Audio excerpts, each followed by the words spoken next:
Men Sarmish mahalla fuqarolar yig'ini hokim yordamchisi Ro'zboyev Abubakirman. Fuqaromiz Egamberdiyev Hamza aka menga murojaat qilib, tadbirkorlik faoliyatini yo'lga qo'ymoqchiliklarini tushuntirdilar.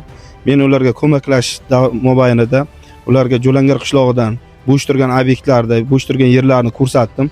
Hamda ularni o'zlarining takliflariga asosan Jo'langar qishlog'ining kirish qismidan yer ajratib berish bo'yicha auksionga qo'yib berildi. Hozirgi kunda ular ushbu yerdan o'zlarining shaxsiy mablag'lari hamda 60 million imtiyozli kredit mablag'lari evaziga ko'chma savdo obyektlari qurildi hamda davlat ro'yxatidan o'tkazilib, Jo'langar soy MChJ sifatida faoliyatlarini amalga oshirdilar.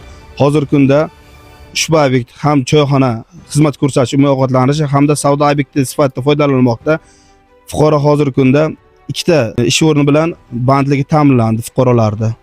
Barchamizni mustaqilligimizning 35 yillik bayramlari bilan tabriklaymiz.